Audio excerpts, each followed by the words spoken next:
If you've been spending much time on crypto Twitter over the past 24 hours, you'll have probably noticed people getting all worked up about the latest comments from a Mr. G. Gensler. That's right, the Dark Lord of the SEC has spoken, and his words have well and truly stirred the pot.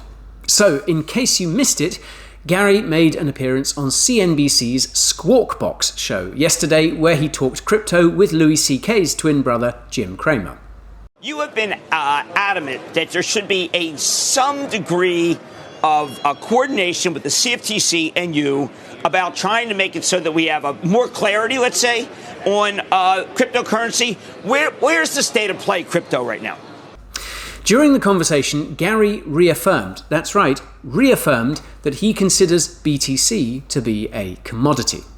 Many of these tokens offer the investing public, or the investing public is hoping for a return. Just like when they invest in other financial assets we call securities. And many of these financial assets, crypto financial assets, have the key attributes of a security. So some of them, they're under the Securities and Exchange Commission. Some, like Bitcoin, and that's the only one, Jim, I'm going to say, because I'm not going to talk about any one of these tokens, but sure. My predecessors and others have said they're a commodity. Working together, there's two great market regulators in this country. I had the honor to chair the CFTC, a terrific agency. I have the honor now to chair the Securities and Exchange Commission. A little bit different remits, a little bit different approaches, but working together with the banking regulators as well. There's work to be done there around what's called stable coins.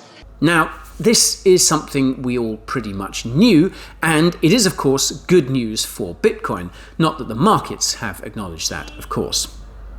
So we can be pretty sure that Gary and his SEC buddies are going to leave BTC well alone, as they should.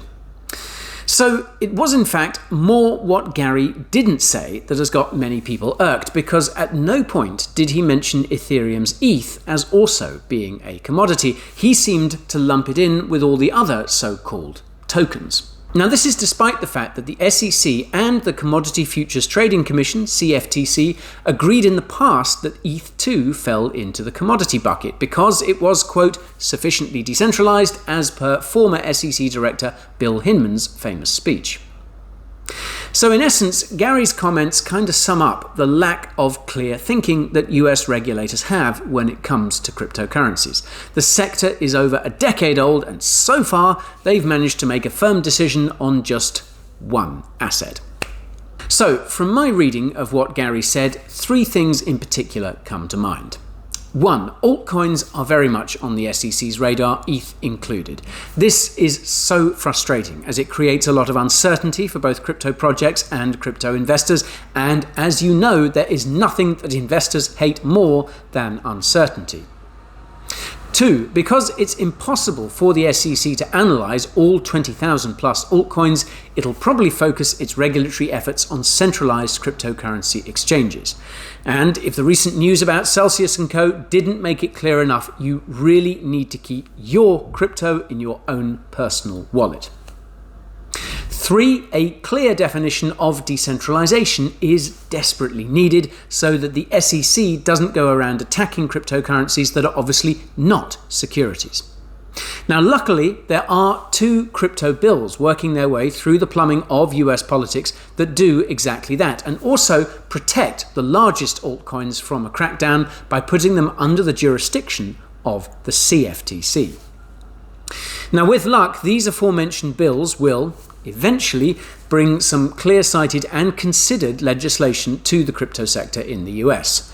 But in the meantime, we'll keep you updated with what Gary and his mates are up to, because there's a good chance the SEC will start flexing its muscles again before too long. And we'll be covering the crypto-related comings and going on Capitol Hill too, so be sure to stay tuned.